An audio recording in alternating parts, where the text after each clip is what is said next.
Hello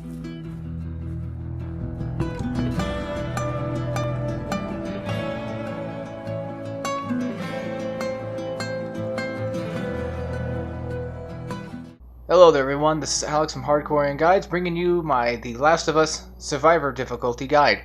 And today we're doing Chapter 1, which I kind of forget what it was called, but I think it's called The Quarantine, so that's what I think it was. And as I mentioned in the previous video, there's going to be a little like transition thing, like I was talking about, that little transition cutscene right there. Sometimes I'll leave them in, like if it's like in-game cutscene stuff, I'll leave that stuff in, but if not, then I'll probably just take it out or something. I mean, I'll take out like every cutscene that is a cutscene, but some of these are just like in-game cutscenes. I'll just leave them in just because, you know, they waste time, so why not?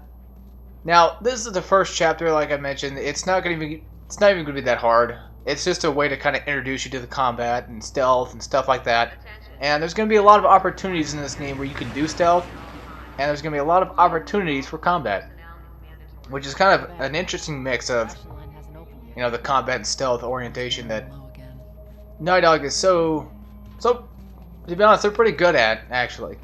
Because when I was playing, you know, when you play Batman, at least in Arkham Asylum, you had like certain points to where you had to stealth and certain points where you had to combat. But if you wanted to, you could beat down the people, you know, when you do like a stealth section, but it's better if you do stealth.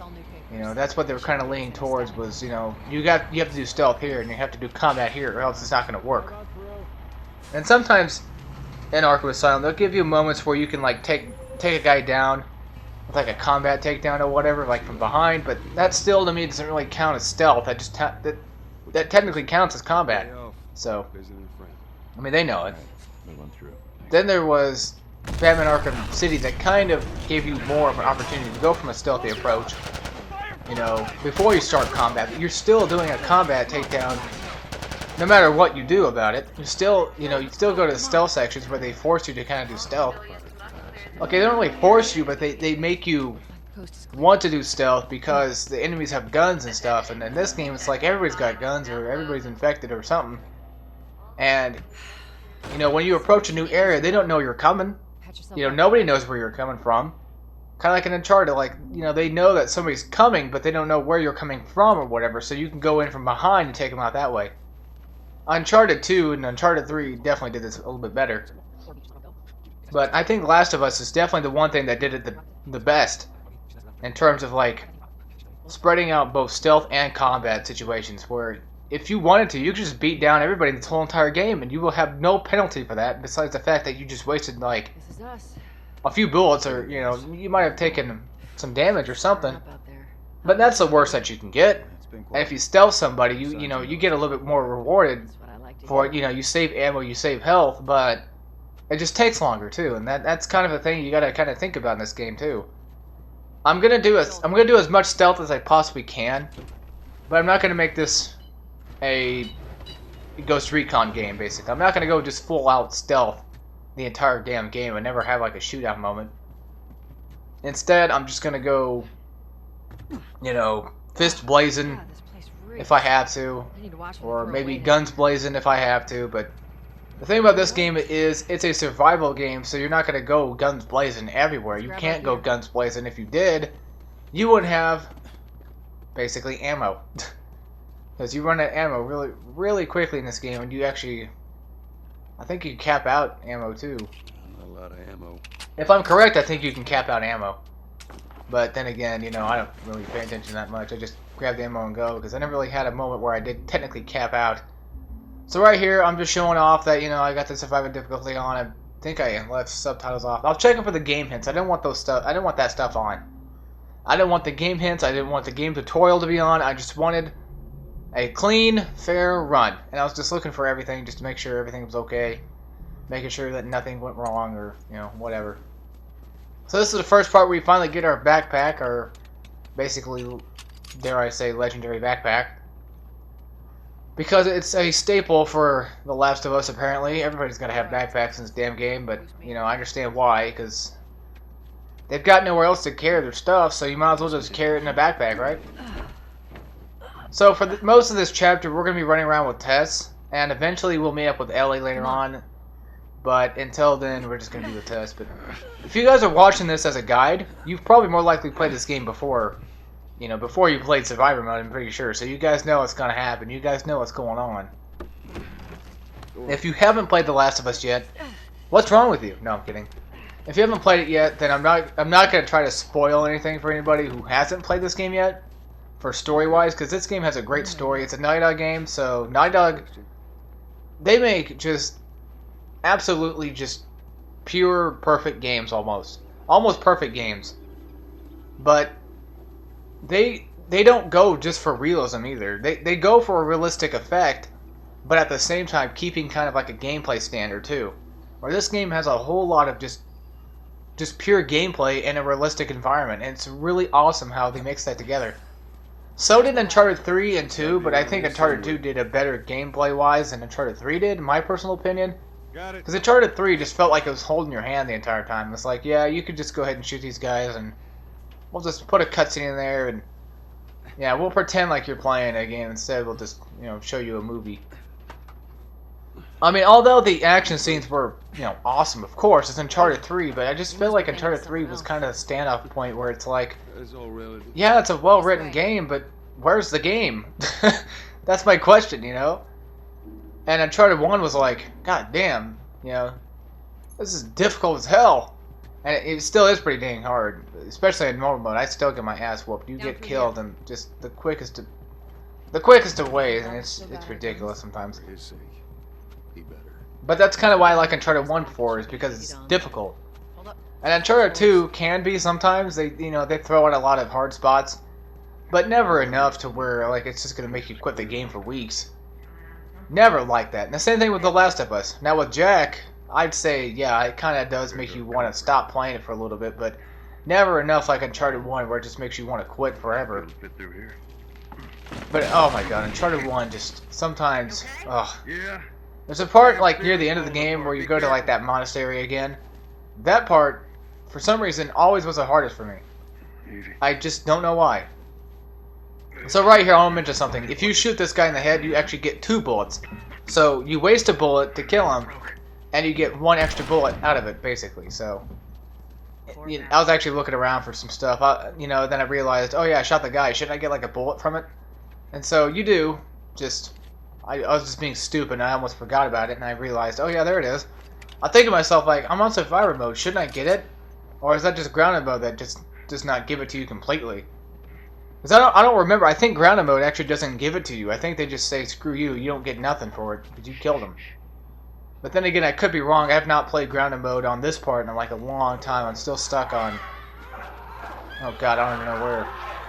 I find it funny how my flashlight, you know, was technically on and it was going through the wall, but, you know, the infected person right here didn't even notice. The problem with this part is you do stealth right here. You know, you get your first stealth kill, but if you try to go and stealth these guys, I don't know exactly any way to stealth them. Instead, you just have to like melee beat them, you know, just beat them down with melee. I love melee in this game. You're gonna see me use melee a lot in Survivor mode because Survivor mode is easy enough to where you can do melee more than you think you probably could. And believe me, I'm going to be doing a lot of melee attacks. And I'm probably going to start off a lot of stuff with melee. And, oh, yeah, I want to mention something. If you don't know this already, I'm going to let you know now. If you get a bottle or a brick and you hit somebody with it, you can... If you get a brick, you can actually kill them with a brick. If you get a bottle, you can't. You just break it over their head or whatever, and you stun them. And if you stun it, if you throw the brick or if you throw the bottle and you break it on somebody, it will stun them. And you can go in for like 1 free hit and it'll kill him instantly. It's amazing how this game just works. It's so fluid.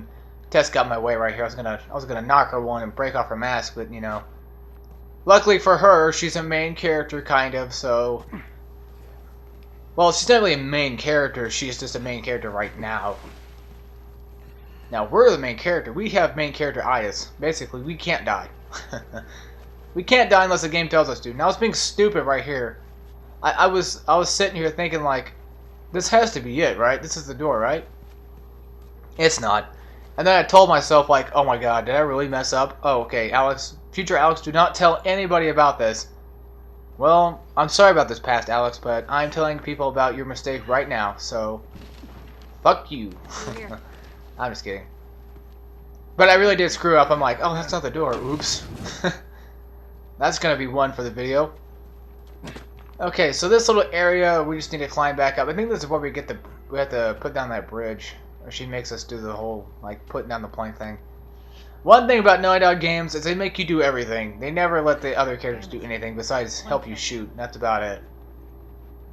I mean, of course, you know, they help you, like, put up stuff, but you have to be the one to get that stuff to put it up. And it's, you could say it's bothersome, really, but I don't know. A lot of games do that, not just Naughty Dog games in general, but a lot of games do this, where the main character has to basically do everything for everybody, and then all of a sudden, you know, they're like, oh, okay, good job. We'll take it from here. It's like, oh, well, great. You could have taken it in the first place. I like to see a game where the main character doesn't have to necessarily do everything, where you could tell your team, like, hey, can you go pick that up instead of me? That'd be kind of cool, you know, your team or your partner or whoever you're with. Because sometimes, you know, when you're a main character, you're not always by yourself, unless you're Kratos and you're instantly by yourself. But that's just an instantaneous thing. I want to mention now, I'm not going to get all the collectibles. I said that before in the previous video, or maybe it might have been this one. I said it earlier. I'm not going to be getting all the collectibles. That means the Firefly pendants, the artifacts, basically just the paperwork in general. I'm just not going to do any of that stuff. Not because I don't want to help you guys get this game 100%. No, nothing wrong with that. Just, I already 100% it myself. This is a survivor guide. This is not a 100% run.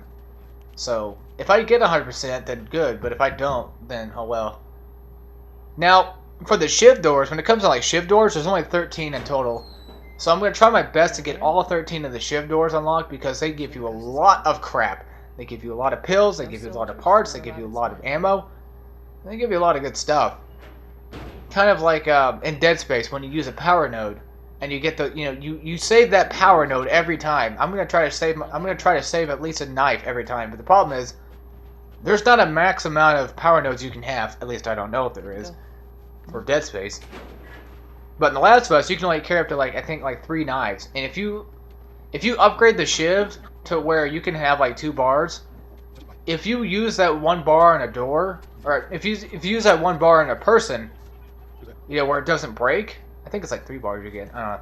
Well, if you use that 1 bar, it won't break the shiv, but you can't open a door with that shiv, that same shiv. You have to use a full shiv to open a door. So that's something that kind of bothers me a little bit about this game, but at the same time, I understand why. You know, you don't want to use like a broken key to open a door, right? Or a semi-broken key to open a door. That just makes sense. Whereas with the shiv, it's just like, if you open it, it's probably gonna break. I didn't skip that other cutscene because I just didn't feel like it, and then this one I just don't feel like either, because it kind of gives me more time to talk. I just want to kind of show it off. It's more like an in-game cutscene. It's not exactly like a full titled cutscene, but you know, whatever. So this part, we're gonna have another shootout again. And I don't think I actually missed anybody. I think I probably got shot a couple times. I don't think I missed anybody. That's the one thing. Oh, when I first bought The Last of Us, oh my god, it was amazing. I got to this part and I shot everybody perfectly. Well, I didn't miss a single bullet. I'm like, yep, I'm totally prepared for this. And then later down the road, I'm just like missing shots like left and right. Like, Jesus Christ, why do I suck? But the thing is, in this part, like, you kind of want to take this a little slowly because, you know, the enemies are not, they're going to jump out as quick as they possibly can. They're going to stay out as quick as possible, and they're going to fire at you a lot, too. Well, not like a whole lot, but, yeah, like right there, I could have got shot at, but luckily he missed, so I got my ammo back. Good enough, good enough. And we're going to carry on our way. I think there's like, what, 2 or 3 guys in there? No, because Tez shot 1, and so he died, so I think there was like, yeah, 2 or 3. Okay, so now we're going to basically enter the danger zone that says no entry, but we're going to go ahead and enter it anyway, because why not? Because we're dicks like that. I guess, kind of off topic, but almost kind of on topic, is The Last of Us 2. I'm ready for The Last of Us 2. I'm ready to see what they've got packing for The Last of Us 2, because this game, I played this game multiple times now. I've beaten it multiple times, and I love the fuck out of this game. It's my top 10 now, my top 10 favorite games. And this is the earliest game I've ever had in my top 10. How do you know they're coming? There's not been a game since. I mean, Bloodborne I could say kind of counts, but I mean, I like Bloodborne a lot, but I don't like it enough to put it in my top 10, of course. You know, it's not something I could just go back and play like every time. But okay, it is a game I can play almost every year, but at the same time, I haven't beat it yet either. So now right here, Tess is gonna take out the first guy. She's gonna take him out with the shiv. The other guy's not gonna hear it, so you just go in for a free stealth kill. I'm not gonna do like shiv kills. I just don't feel any point of like stabbing somebody in the neck with my shiv, just wasting a shiv on somebody. Unless it's like a clicker and then I get attacked and I have to back him up with a shiv or else I'll die. But even if I do, I'll probably just be like, screw it, just kill me. I'll just keep the damn shiv. Now right here, this kind of got weird because Tess said that she was going to take somebody out and I was going to take the other guy out, right? So I see the guy on the right. And I know there's a guy on the left. So I instantly aim for the guy on the left, seeing that Tess probably couldn't see him. She doesn't shoot the other guy and instead lets him in and I have to kill him. I'm thinking that maybe she's got this guy. No, they want you to shoot that guy instead and they want her to shoot the other guy that I shot first. It should be where, like, I played a game one time where if you shoot one person, if you shoot the person that you weren't technically supposed to shoot, like your partner already had they already had their eyes on that person, then your partner would shoot the other person that you didn't have your eyes on, basically. It was kind of like you would shoot one person and then your teammate would shoot the other person right after you, but they made it look like they had their eyes on that person already, but then you changed their eyes to look at somebody else. I don't know, I'm trying to get out here. I'm just basically just rambling on about bullshit that I just don't like in games. And that's definitely one of them, where I take somebody out and then my partner does not do shit about it, and I'm stuck there. Basically beat both of them down. And no, I didn't go for that person because he was black, so don't put that race card on me. In my eyes, I saw her looking. I mean, she was already at the door. She was already looking at that other guy, what it looked like she was. And then I was looking out, I was like, okay, I'm gonna take out the other guy then, because it just makes more sense. I'll have a better view on him, and she'll have a better view on him. Nope, apparently not. So I didn't do any stealth. I decided just to go ahead and run out and just knock this guy's ass out. If you actually run up to somebody when they don't notice you, then you can get kind of like a small little stun hit where you could just punch them in the head, and they won't really know how to react to it. They'll just be like, whoa, what the hell? It'll be like out of nowhere hit. So right there, see, I hit him in the face with a glass bottle, but it breaks. And when it broke, I did a stun on him. I stunned him with it, and then I went in for another hit and killed him instantly. So that was what I was talking about earlier. When you throw bottles, or if you break bottles on him when you run at him, or you hit him with a bottle or whatever, it doesn't matter how close you are or how far you are with the bottle. You still knock him out. Now, I think with a brick, you can just take a brick and you just beat him down like 3 or 4 times and he'll die. It doesn't break as soon as you hit him with a melee attack. It just breaks only when you throw it at him. Or if you throw it, just wherever. So right here, I built another shiv. I had enough parts for another shiv, so I built one. The cool thing about The Last of Us is if you're low on health and you can't make a med kit, sometimes Tess or Ellie or whoever you got near you, they'll actually give you a med pack. So that's really something I kind of like about this game. See right there, she gave me a med pack, and that's definitely a nice touch to the. That's just amazing. Oh my god, this fucking game's amazing. I can't stop talking about how much I love this game to death. And I talked about that in BioShock so much, but I only play games I like. I mean, I'll play shitty games like Sonic 06 or Sonic Unleashed, but I mean, I kind of like Sonic Unleashed a little bit. I mean, the Werehog stages are not that bad to where, like, I just won't play them. But they do get kind of boring, but once you know where to go, you pretty much got it down. I mean, when you first do it, like a Werehog stage, yeah, it takes like 20 minutes to do it, but after you've done it, your first time, you're pretty much good to go. You pretty much got what the hell you're doing. So there's Robert. We gotta go find him and take him down, or basically just interrogate him or whatever it was that they wanted to do. Let's go wrap this up. So that's pretty much the plan of action. And of course, this part, I recommend stealth. I don't want anybody like busting out like a full combat abrasion, so I highly recommend stealth in here. You want to save some bullets. The thing about survivor mode is you don't have your listening ability. You don't have the ability to listen in and see where enemies are. Instead, you have to do it all with your own kind of intuition, like a normal stealth game. So this guy, I come up and take him out first. It doesn't matter who you take out first, they're all gonna like dispatch and look away from each other anyway. I don't think there's any enemy that actually looks at another enemy, and if you want to know when you're getting spotted, just listen for the music. You'll hear like what sounds like a shaking vibration of sound. I don't know how to explain it, but if you just listen in when you walk up to somebody when they see you, you'll notice like this little kind of like sound going on, this music, or it's not really music, but there's some kind of like sound effect going on. Kind of like, hey, we're about to be alerted here, so, where the hell are you? Okay, so I had to cut up my commentary right there for a second. I had to clear up my throat. I don't want to put that on. I don't want to put that on air. I couldn't have muted my mic, but I would have made a noise, and I won't do that. So I took out that other guy, and if you take out this guy next, you're gonna get a free wooden plank. So there's actually 2 pieces of paper in this area. There's the one I got back there, and I think there's one over here somewhere. So I hear somebody who notices me too. You'll notice it. It seemed like somebody had their eyes on me, but they take a long time to notice you too. They don't really notice their senpais very well, apparently. Or my senpais don't notice me very well, apparently. So I grab the wooden plank, and I take out this douchebag, and then I go for the next one, which I think there's actually 2 of them. I think one of them actually spots me, and then I have to go kick his ass. So I throw the bottle, and then I go in for a stealth kill, and I think that's when I get caught. Is when I'm doing the stealth kill, I think the other guy notices me. If I'm correct. I think he does. Where is he? I can't see from way down. Oh, there he is. So yeah, he finds out that I killed somebody. He's like, oh shit, time to run. And so I got a bottle, so I throw it at his ass. Stun him. Going for a free wooden plank hit and down. Now when it comes down to wooden plank, it takes 4 hits to break it. And it basically only takes like 4 hits to knock somebody out completely with a wooden plank. Now, does anybody else get like Jak 2 vibes with Vin?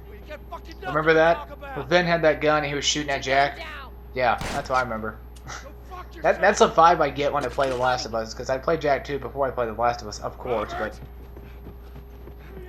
that's just the same kind of sort of nostalgic side to it, I guess you could say, that I get from it. Like, it's just the little things I notice, and of course I screwed up my running here. I'm like, what? I'm like, oh wait, what? Where? I don't think there's any supplies in that area where you run toward. I don't. When you chase down Robert, I don't think you can actually pick up any supplies at all. I don't think there's really anything to pick up. So now, what's her name? Oh God. God damn it, Margaret. Oh, fuck. I don't remember her name. I'm trying to remember this girl's name.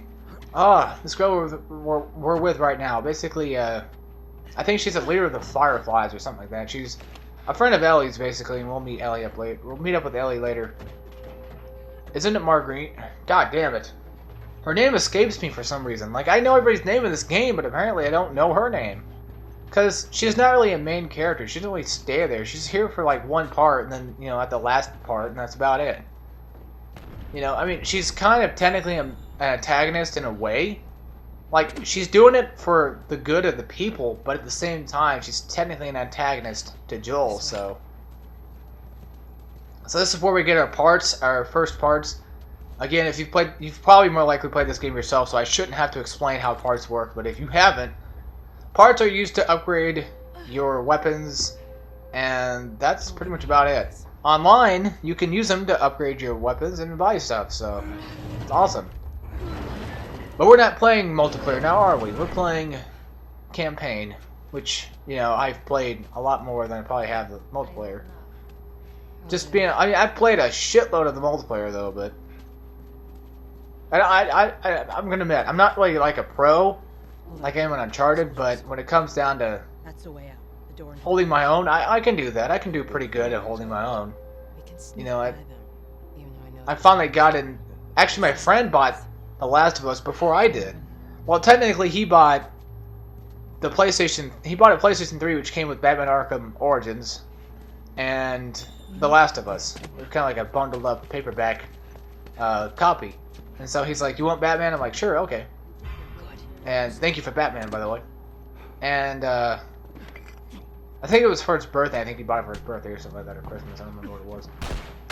Now, right here, I fuck up stealth. You can stealth this whole part, and I recommend that you do. Don't do what I'm doing here. Don't be an idiot like me. Just stealth it.